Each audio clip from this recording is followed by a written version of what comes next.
I think we'll get going and make a start, and hopefully if there's anybody else that's going to join us, that's absolutely fine. They can join us as and when they can. So good morning everybody, and welcome to this severe mal webinar, all about the learning that's come from the severe maladministration and with A2Dominion. I'm Anthea Chilton, and I'm one of the sector learning and development leads here at the Housing Ombudsman service. I'm really pleased this morning to be joined by Antonia Phillips, who's the head of complaints and resolution at A2Dominion. And also here as well is Karen Reid, who's the Assistant Director of Operational Performance and Support at A2. And Antonia is kind of going to lead the presentation today and talk to us about the lessons learned from 2 severe mal cases that were determined last year. Really looking forward to this session. So thank you very much to Antonia and Karen for putting this together for us, to share all of the learning that came out from the severe mal cases, and also to tell us about the changes and the improvements that A2 have been making since the findings last year. We're going to hear a little bit about the background to both of the cases, the improvements that have already been made, so the sort of work that's been done up until this point, but also there's still work to be done. So we're going to have a bit of a look ahead at what's been identified and what still needs to happen to sort of continue that learning journey. But before I hand over to Antonia, just to talk a little bit about how the webinar will run this morning. Firstly, just to let you know, we're recording the session and we'll make it available on the Centre for Learning through our website. So if you have any colleagues that couldn't make it today and wanted to come along, that will be available for them on the website to watch later on. And you're all already muted, so that's brilliant.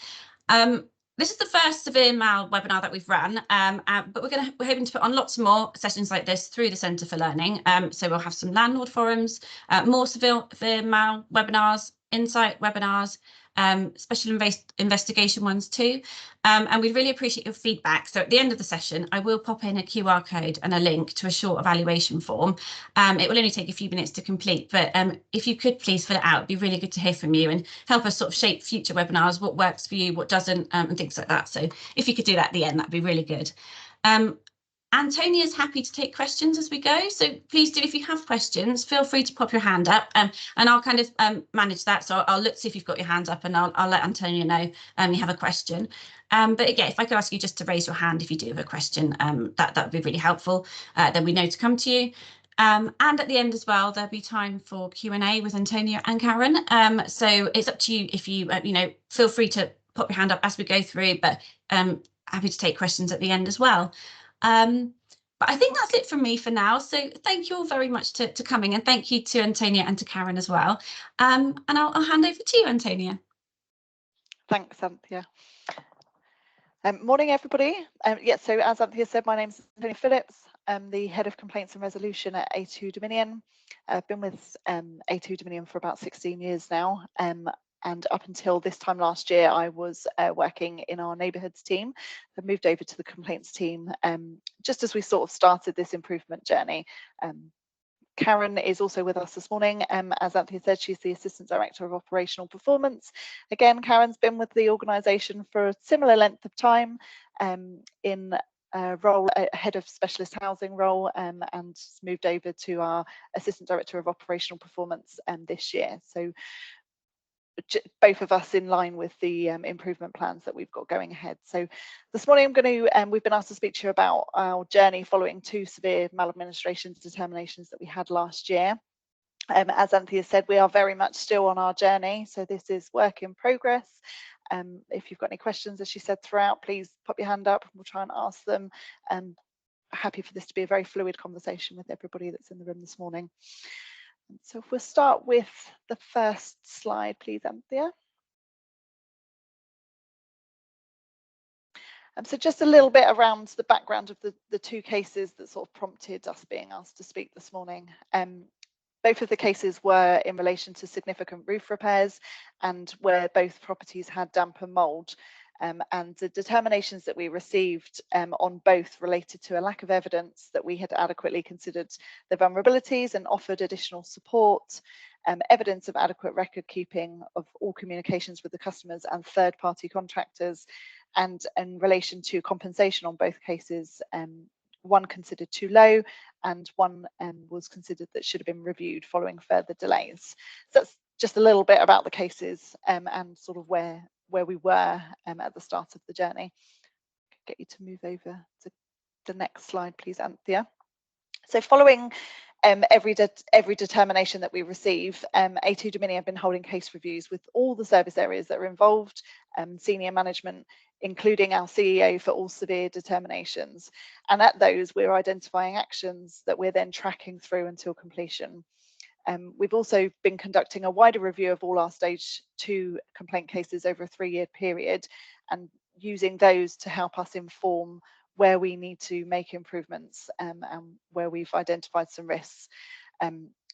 Those improvements from the case reviews, and specifically these 2 cases, are where we've formed our improvement journey. So I'm going to talk to you about that in a couple of sections, one being our complaints improvement journey, and then also onto our repairs improvement journey, and then some wider improvements that we're hoping to complete across the whole organisation.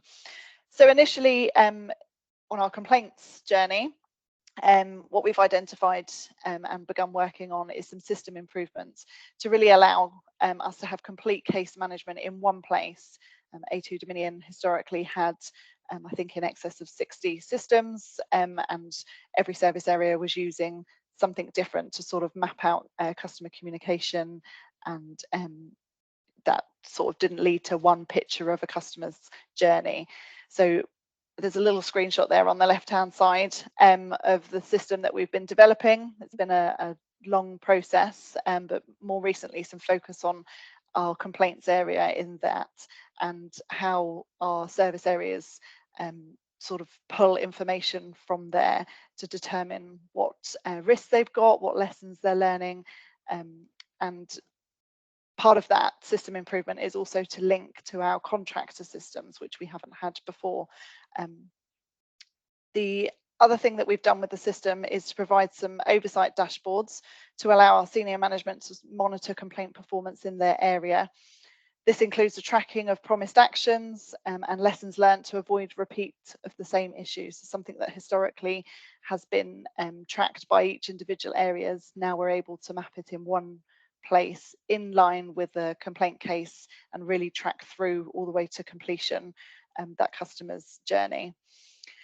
Our executive management team are now included in our escalation process, and this includes weekly one-to-ones where there's a risk of non-compliance identified, and that's really being driven by the dashboards. We're now able to see which cases are close to non-compliance, which cases are awaiting further information, where do we need to really pull everybody together and make a decision about how to move forward on a case so that we don't miss things. And more recently in February, we've done a refresh of our complaints procedure across all service areas. So following the last sort of 10-11 months of working on the system, really making sure that we've got all the information in one place, then creating the dashboards, we've then rolled out that new complaints procedure across everybody in the business. So we've held sort of relaunch sessions with everybody that's involved in complaints, heads of service, all our directors, and really driving home the message to everybody that we're all in this together in fixing things for the customer, showing them how their service area can use the information that we now have in one place, and really listening to their feedback about what they need to see from their side of things as well. The customer engagement team have recently been involved as well. One of the identified improvements was around some quality assurance with the information that was going out to customers, so the letters that we're creating, and we've recently begun a plan of rolling out some customer training so that they're involved in that feedback as well. Anthea, get you to pop over.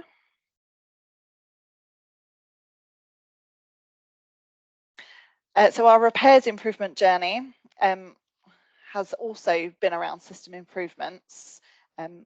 This has been identifying some diagnostic tools for right at the start of the customer's journey to making sure that we're identifying what the issue is correctly at the first point of contact.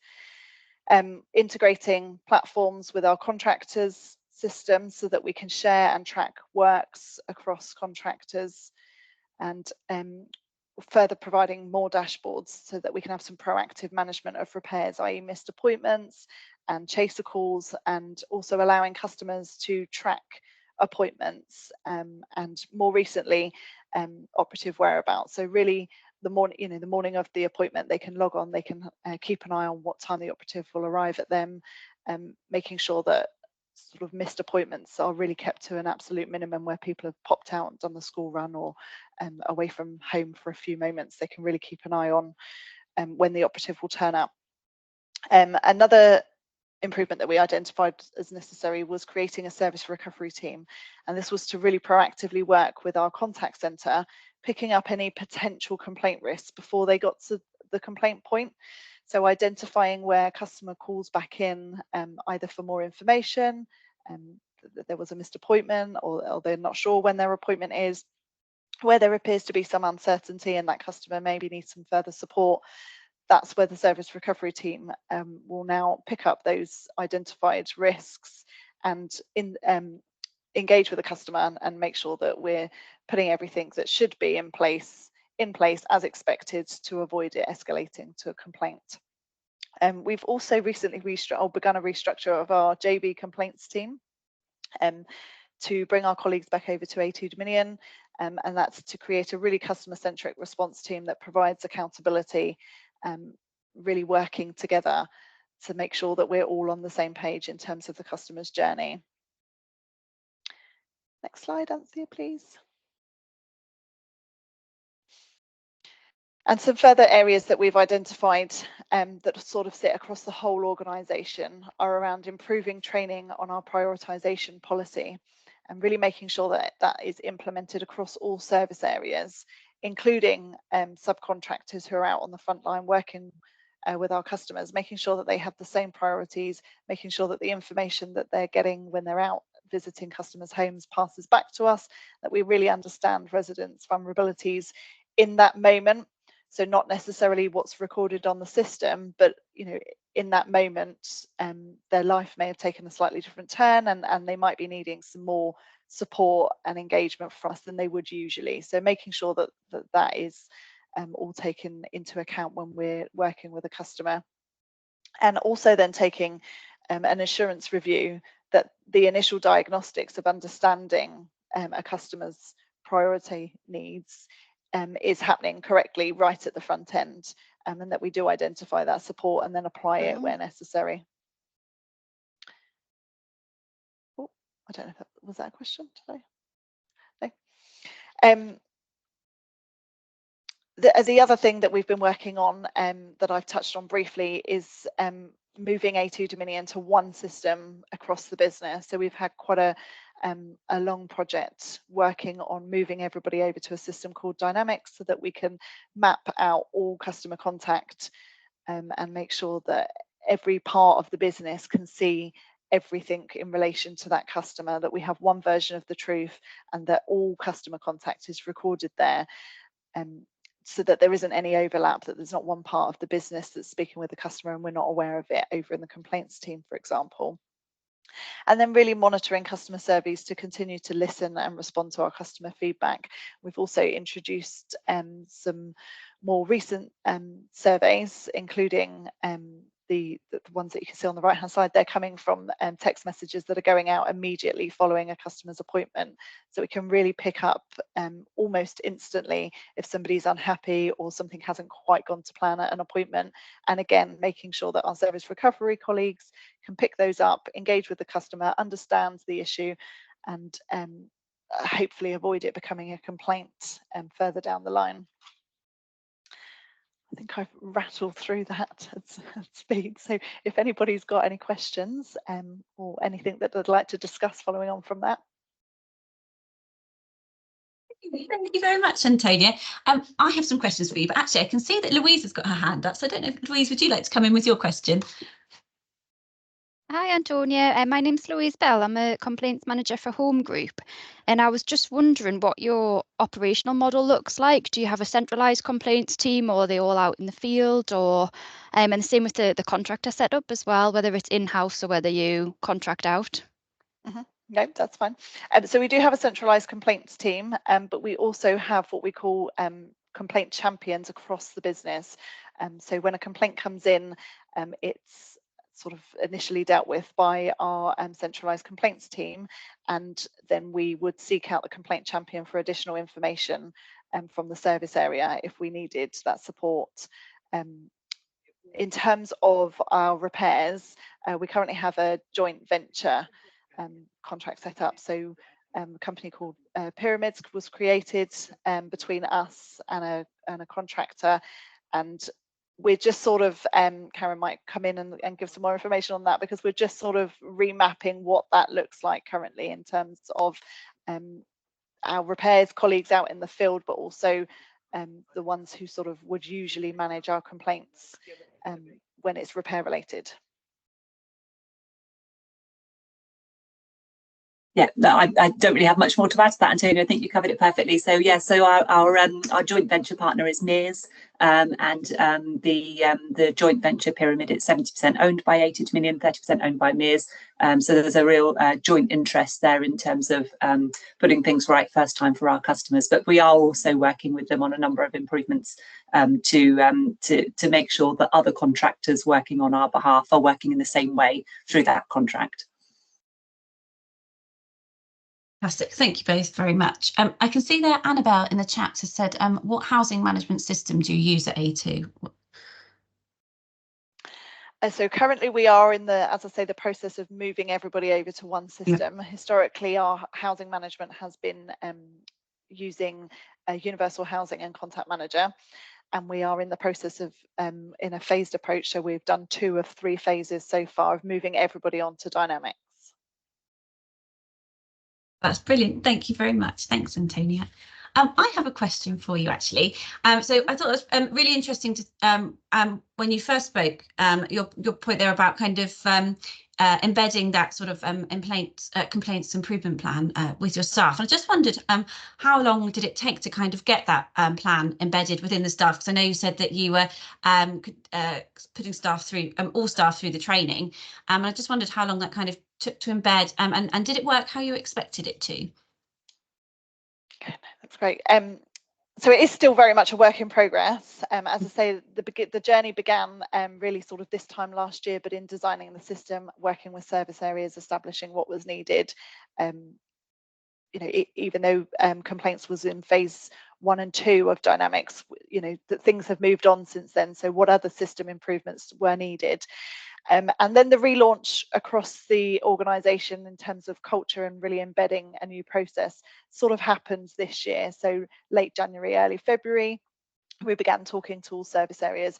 And that's where the, similar to this, some webinar sessions took place, where we you know, went through our vision of the new complaints process, showed everybody the system, gave them some training, and since then, that's where we've had a real focus on embedding the culture around sort of first call resolution, making sure that every contact counts, and the real importance of the complaints journey for the customer. So that's something that's really being driven forward this year, and we are moving that into objectives across staff, across all service areas. The real importance of, you know, every contact counting, so every person in the organisation that speaks with somebody, that being logged, that being accurately reflected in the system, and then that being available to everybody else in the organisation for when we speak to them. As I say, we did relaunch with some interactive sessions, and then following on from that, we've done some one-to-one support with service areas, making sure that we're sort of really hand-holding so that that message keeps being driven. But we sort of identify where there's maybe issues and, you know, it doesn't work particularly well in one service area. Do we need to have a look at something else? But there's been a real culture change this year. It's definitely moving forward. That's brilliant. Thank you. I think it's really important, as you said, to sort of every contact counts, and that makes such a difference. And when we've been doing running our spotlight on knowledge and information management workshops, we often find that a lot of the landlords that we speak to say, you know, it's about really the importance of record keeping and making sure, you know, and I was making notes as you were going through your presentation, and the one having that one version of the truth is how you described it. But I thought that was really good, so that, you know, when a a resident calls or however they make that first contact, actually they don't have to sort of repeat the issue time and time again. You can all staff, all service areas can see what's happening, whereabouts in the process that complaint is or that issue is.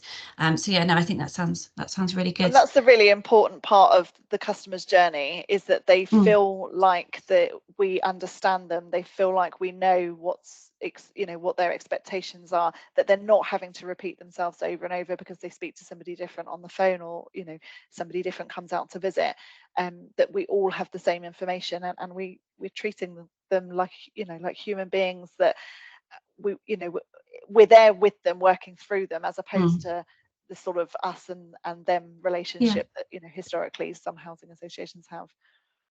No, definitely. I think that's really important. Yes, sort of understanding any vulnerabilities, and you mentioned as well, sort of in the moment, because although keeping those records up to date, but actually it might be that particular resident has it might be a temporary vulnerability, something that perhaps isn't hasn't been recorded on the system because there's not been that opportunity to yet. So it's sort of being sort of dynamic in that sense, isn't it? Absolutely, and that's something that we've really pulled out of one, these recent determinations, but also two, when we've been case reviewing and talking to customers and taking their feedback on board, that actually, yes, they may have a vulnerability listed on our system, that usually, for example, they maybe have the letters sent out in a different style, or their communication is all via phone. But in that moment when they've got a severe leak through their roof, and they might have a family circumstance going on at the same time, that actually everything is just a bit too much this week, and therefore we need to flex our services. We wouldn't normally provide them with that intense support, but in that moment you recognize in the call that customer needs that, and then we provide that, and we make sure that it's evidence on the system so that anybody else talking to them also provides that.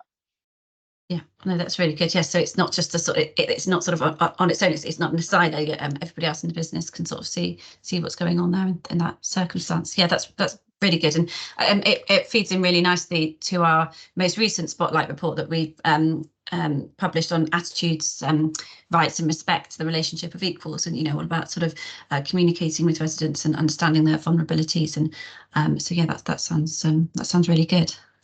Thank you. I'm just going to check in the chat because I can see a few messages popping up, and I think Karen, you might have been answering some of the questions there as well, but I'll just check that I've not missed anything. So I can see, Malcolm, you've asked about the system that allows tracking of the operative, and Karen, you said it's called MCM Live. So yeah, brilliant. Thank you, Malcolm, for that question. And Leisha, you said that in Bristol you're updating your policies around tenancy sustainment, and asked whether A2 would be happy to share your prioritisation policy. And I can see, Karen, you said that prioritisation policy is having a couple of further improvements, and with the customer scrutiny panel for final review. But as soon as it's done, it will be back on the website and published there. So, but be happy to share it as well. So that's brilliant. Thank you for that one. That's really good. Oh yeah, next there's another one there about the prioritisation policy. So that's really good. Thank you very much. Lots of people interested in that policy, so we'll do that. That's brilliant. Thank you. I just have another question, actually, just thinking about sort of all of these improvements that you've made and bringing in the new systems. Were you given a budget to make all of these changes? And if not, how did you fund, for example, the recovery team to ensure that it didn't impact on other areas of the business? So I'll pick that one up. So I guess the short answer is no, there's no new income for these improvements. As most of you will probably appreciate, that's the environment that we're working in at the moment. So what we have had to do with these improvements and with the other improvements that A2Dominion are working on at the moment is we've really had to consider, when this has happened at board level and executive level, we've really had to consider who we are as a landlord, what is important to us, and then we've been going through a process of Moscow, really. So, what must we do, and then where are the areas there potentially which are more of the nice to haves and that we're not obligated to do. So that's been a process that's been happening over the last year. And then we've been looking really at roles within the business that then can potentially do more. So service recovery, the people within that team are people that have been within the business for quite a long time within different areas, and they've really shown that sort of right commitment and passion for getting things right for our customer. So Coral, who heads up our service recovery team, she's been in A2Dominion for quite a few years, and she was identified as someone who would be able to really lead that team in the right way. So we've just really been looking at how we can prioritise what's important to us and what we must do to get things right for our customers. And then the other thing that we've been recognising actually is that all of these costs, you know, for the service recovery team and then the system improvements, all of it is going to be offset by the reduction in service failure. So at the moment, you know, we're in our previous working practices, you know, the cost of service failure when we're sending out operatives 2 or 3 times, you know, because we haven't correctly identified what the job is, the cost of actually handling complaints. You'll all know how long it takes actually to write a good stage 2 response, for example. And then, you know, the cost of compensation when things go wrong and we need to make to address with our customers as well. So that's our finance team are busy doing some calculations at the moment to try and identify what that service failure actually was costing us as a business. And then hopefully, you know, we'll be able to say to board, actually, by putting all of this right, this is what we have saved effectively. So it's a bit of it's a two-way process really in identifying what's important to us and then the cost of service failure. Fantastic, thank you very much, Karen. Yeah, it's sort of working out that sort of prioritisation, what has to be done and what perhaps can, you know, later down the line, what's not a must at the moment. Yeah, and then actually that money you're saving through that service improvement through, you know, not having to send repairs contractors over and, you know, back time and time again, that money that you're saving does eventually feed into it. So no, that's really interesting. Thank you very much. I can see there that, Keris, you've got a question. In terms of diagnostics, are you using any digital systems for this?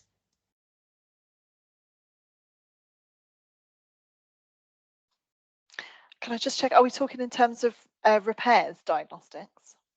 Yeah, if that, yeah, sorry, I probably should have clarified that. Yeah, we're just currently looking at the moment in terms of a couple of systems, sort of digital diagnostic systems, which I'm sure some of you are already using, you know, where call handlers can kind of, in a sense, take over a customer's phones to aid diagnostics and that kind of stuff. So I was just wondering what route you've gone. Obviously, that seems like it's been a big part of your sort of transformation, what you've kind of learned as being good or not so good as, you know, as part of that. Yeah, what I will probably do, if that's all right, is take that question and come back to you. Obviously, I'm in the world of the complaints improvement plan. So whilst I have had input into the repairs journey, I didn't take note of the exact system that they were using when I spoke. But we do have a new director of repairs and maintenance. And so I will catch up with her. And if that's okay, come back to you afterwards with the actual system that we're using. Yeah, no, that'd be great. Just like I say, with us sort of being on the cusp of looking at something ourselves, if there's any you sort of would recommend or not recommend or any helpful tips you've got from sort of bringing one in, that'd be really good. Of course, yeah, no problem. The only bit that I might be able to add just from being part of the repairs improvement plan is that we are looking at things like damp and mould sensors within properties where we know we've got problems. So being able to easily identify the scale of the problem for damp and mould. So that's something that we are looking to implement, but that's more as a reactive measure when damp and mould has already been identified. And yes, in terms of the diagnostics, so we're doing quite a lot of digital transformation at the moment as well, and looking at first contact resolution. And so within our contact team, we are skilling up our staff to be able to help correctly identify what the problems are, and again get the right operatives out for the right jobs. But I don't know what systems we're using either, so I think, as Antonia suggested, we'll find out a bit more about that and come back to you if that's okay. Thank you, Karen, and thank you, Antonia. That's really good, and thank you, Keris, for that question as well, because that's what it's all about, trying to sort of share what we're already doing, what's the tried and tested methods, what's working, what perhaps isn't, and so yeah, that's brilliant. If we could come back with that name of that system, that would be great. I can see here, Louise, have you got a question? You've got your hand up there. Hiya, Antonia. It's Louise from Home Group again. So it sounds like we're probably on a bit of a similar journey in terms of the continuous improvement, gaining the buy-in from the business and having a kind of overhaul of systems and everything really to get where we need to be. So I'm just interested because you seem a little bit further ahead of us in terms of your journey of where you are. What was your biggest challenge so far, and what do you anticipate is going to be your biggest challenge to overcome going forward? I think in terms of biggest challenge, we probably had two, which is why our complaints improvement has sort of taken that two-pronged approach, a real getting everything into one system and having one version of the truth, so that when anybody looks at the customer sort of database, they can understand what's going on, the whole picture of that customer's journey at the moment. And the other part is really pushing that culture across the organization, that we are all responsible for this customer's journey, that we all have an impact, and that, you know, we all have it within us to attempt first fix at, you know, it doesn't matter who you are in the organization. If you speak with that customer and they raise a problem with you, there's an expectation that you follow that through and that you you know, pass it on to the correct department if need be, but you're informing that customer and you're keeping them part of the journey, as opposed to, you know, handing it off with a "it's not my job" mentality. So those have been the two biggest, getting everything in one place and then really driving with everybody that we're all responsible, that you know, we can all have an impact for our customers, and by trying to resolve things at the first contact, that ultimately we can help deliver a better service for the customer. I think there was a second part to your question that I've now forgotten as well, Louise, sorry. I think the second part, Antonia, was the next challenge. I completely echo what you say with regards to culture. And I think that key to success actually in breaking that culture is our leadership team. So Ian Wardle, our CEO, is a very visible leader. He is quite happy to be out in the States. He's happy to have challenging conversations with our customers. He's happy to receive direct contact. And I think that he's really challenged some of the people within our organisation who felt like customer contact wasn't part of their responsibility. And, you know, he is making sure that everyone realises that they need to be able to talk to customers, they need to be able to communicate clearly, and we need to make sure that we uphold our promises as well. So I do feel like that's really been helpful in terms of setting the right culture, as in terms of what A2Dominion, what's important to A2Dominion. And I think that our next challenge is building trust with our customers, because we recognise that through years of potentially, you know, poor practice and poor culture, and not prioritising our customers' needs, trust is not in a good place with many of our customers, and it takes a really long time to build that up. I've heard somebody say recently at a conference that you need to delight your customers at least 3 times before they actually, you know, begin to trust you. So that means that 3 times something has to go wrong, and we need to put it right, you know, first time, and make sure that they are satisfied with that before they actually then start to think, actually, yeah, you know, I can trust A2Dominion as a landlord. So that's going to be our biggest challenge, because we need to be consistent. We need to be consistently delighting our customers. And yeah, so I think that it takes time. And there will still be occasions where we do drop the ball, and we just need to make sure that on those occasions, you know, we put it right as quickly as we possibly can. So for me, I think that's a longer journey. We can put all these improvements in place, but the customers really need to sort of see it and feel it before our complaints will reduce, our satisfaction through the TSMs will increase. So that's the bit that takes a little bit longer. Thank you very much. I think that's really interesting. The challenge of sort of getting everything in one place, all those systems talking together under one roof, and then, as you mentioned, Antonia, having that ownership, so that complaint, that resident's got that sort of you know, that reassurance that they know that somebody's actually taking that complaint ahead, and it's not just sort of bit going to be forgotten about or get lost. And yeah, Karen, a really good point there as well about building the trust of the residents. Once those improvements have been made, it just takes that time, doesn't it, to see that those, you know, they can trust their landlord, and that those improvements are being made. But thank you for some really good questions there as well. Leanne, you've got your hand up. You've got a question. Yes, hi, can you hear me, everyone? Yeah, I can hear you. Okay, excellent. So Karen, you may have already touched on this a little bit. I just wanted to follow up on in terms of the comments that you just made. So you've been on a really interesting journey, and I understand that it's just been over a year now, and it's still work in progress, etc. But are you starting to see a shift? You were saying that, you know, until you see customer satisfaction go up, that trust rebuilt with the customer, etc. But as you've been on a journey for just over a year, are you starting to see changes? Are you starting to see what you've put in practice internally actually working? And is the feedback from the customer actually changing, improving? Yeah, that's a really good question. And at the moment, a lot of so I think it's fair to say at the moment our complaint volumes are still high. Some of the changes that we did with regards to our repairs function, so our joint venture partners changed in November, and that did trigger a new flurry of contact where we needed to put things right.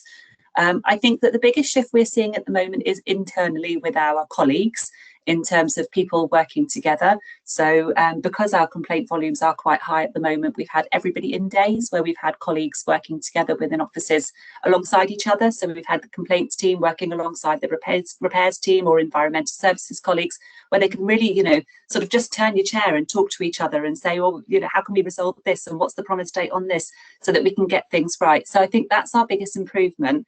I think that we are still seeing some frustrated customers, and that's something which we are listening to and putting right as quickly as we can. I don't think at the moment we've got the evidence to say that we've got things right at the moment, but we know that we're on the right path. And certainly, you know, we are, in terms of the new process, particularly with MCM Live and the text message function, which is happening after repairs, we are starting to see a lot more first-time fixes, but we've still got some of those legacy problems that we're working through. So I think that's probably the fairest response I can give you. It is still a journey. No, that's fine. Thank you. Thank you very much. Has anyone else got any more further questions? Brilliant. Annabelle. Hi, I wondered if we could have a little bit more information on the 2 severe maladministration cases, because you said there was a high level of in the determination was about the vulnerability of the customers not being taken into account. And I wondered if you wanted to just share some of the things you learned from that, so that other landlords might not fall into the same trap. Yeah, so I think the biggest lesson learned from that was taking the message to our subcontractors that whilst they're out in our residents' homes, if they're identifying further vulnerabilities or further support needs, that message is passed back through to the organisation. I think quite often with subcontractors historically it was lost, and in both of these cases, whilst we had some basic information with regards to the customer in the system, quite often that information is at the time of the tenancy starting. So when we first provided them with forms to fill in and they gave us some information, and there perhaps hadn't been too much update. So that's been the biggest push, is that in both those cases the subcontractor had gained some further information with regards to the customer's needs, and that hadn't passed back to us. So that's why we're involving them in the training and the implementation of the new prioritisation policy, and making sure actually that we can get some assurance that our initial diagnostics around when they first speak to somebody, that we're picking up all of those keywords in a conversation. And it really is those sort of hot words where somebody, you know, is distressed during a call, or they, you know, perhaps say something that's you know, makes the agent think, oh, okay, I think this person might need a little bit more hand holding at this time of their life. Does that answer your question? Yes, thank you. Brilliant. Thank you very much, Antonia. Thank you, and thank you, Annabelle. Samantha, I can see you've got your hand up there. Yep. Hi there. So let me put my hand down. Can you hear me okay, everyone? Because I've got a really Yes. In and out internet, so apologies if I do cut out. I just thank you, Antonia, and thank you, Karen. Really insightful. So quick thing, I've been a determination against my landlord has been made, and it was severe maladministration, and what they've done is got me on board and work with them. So I'm internal now with my landlord, so I'm doing that participation with regards to the learning, and obviously putting the complaints department, you know, giving it a good old rough and tough and see where we need to change. Also, my background is complaints as well, back in 2017, and that was since Grenfell. So obviously that's who I worked for, KCTMO. So it was quite some information there on how we go wrong as an organisation in housing. Therefore, have you included your residents, like myself? Well, I'm not one of yours, but a resident like myself, that in your development of your learning process, and how interactive have they been? So literally, are you guided by what your customers, as you call them, needs are when designing this, or is it what you think is wrong from what the Ombudsman have pointed out? Is there a way to describe that?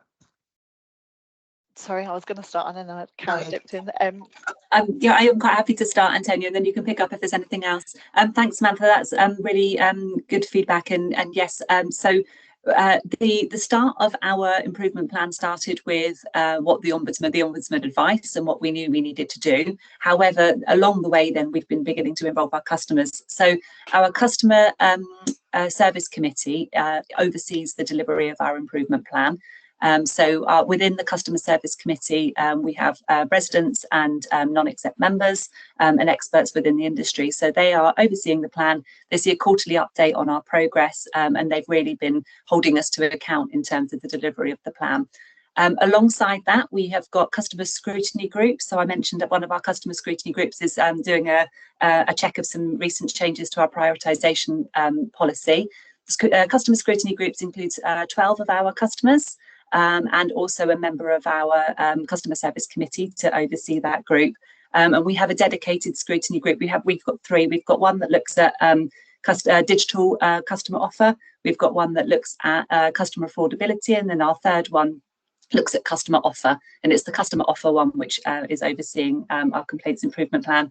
And then, as Antonio mentioned earlier as well, we also have residents, our customers now, supporting us with the quality assurance of our complaints process. That's relatively new. It's only started within the last couple of months, but they're looking at the tone of our letters, our responses, and providing that sort of quality assurance check in terms of how we are communicating, really. So that's their main sort of focus for that review. Antonio, was there anything else that you wanted to add? No, only that we do have obviously several surveys that we use the feedback from as well. So following complaints being closed, a percentage of our cases are surveyed, and then following on from that, depending on what the feedback was, we might reach back out to that customer and try and understand a little bit more about what their expectations were and where they felt we went wrong, perhaps.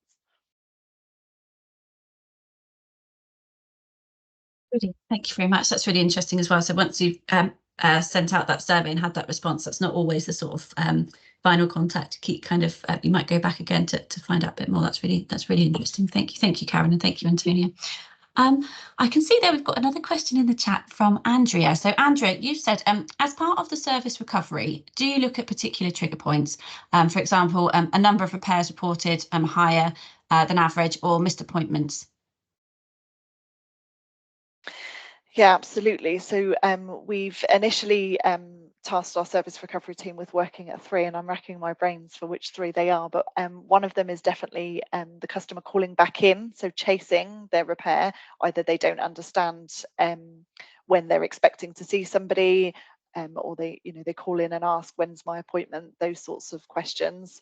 I think the second one is missed appointments. So if an appointment is missed, then our service recovery team have a trigger. And I am struggling to remember the third one this morning. But there are 3. I think the third route is when it's been escalated to one of our executives. So quite like I said, Ian Wardle, as our CEO, is quite visible, and so he does make his email address and his contact details available to people. So if things have been escalated either to our executive team, so Kate or Michael or Ian, then that's another route into service recovery to make sure. Was that the third one, or is that a fourth one, Antonia?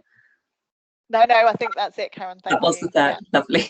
Yeah, so we're piloting service recovery with those 3 and seeing how we go, and hopefully at some point we'll be able to expand it further. But those were our sort of core initial ones that we wanted to tackle first. Thank you very much. Thank you. Are there any further questions from anybody? before we kind of come to a close? Can't see any in the chat, and I don't think we have any hands raised. So I just wanted to say a huge thank you to Antonia and to you, Karen, as well for that presentation and for answering all of our questions. Really interesting, and just thank you for having such a sort of open and honest discussion with us and answering all of our questions and sharing that insight as well from your learning journey. It's been really interesting. I've really enjoyed your presentation and listening to your sort of answers to all of those questions. And I can see we've had lots of positive feedback in the chat as well, sort of saying thank you very much. And I can see lots of attendees have found it really interesting. What I'm going to do, and thank you as well to everybody for attending and for asking lots of questions, because that's, you know, we're learning from each other. That's what we're sort of all about in the Centre for Learning, trying to get all of the insight and value that come from complaints and from these determinations. And we want to continue to do that by putting on more webinars just like this. So what I'm going to do now is I'm going to pop a link to an evaluation form in the chat. And there's also a QR code as well. Hopefully I'll be able to paste in there. And if you wouldn't mind completing it, it would only take a few minutes, but it will just really help us shape future sessions and be able to put more webinars, workshops and things like that on for you. But it's just a really big thank you to Antonia and Karen, and thank you to all of you for your time this morning. I hope you enjoyed the webinar and found it useful, and have a good rest of the day.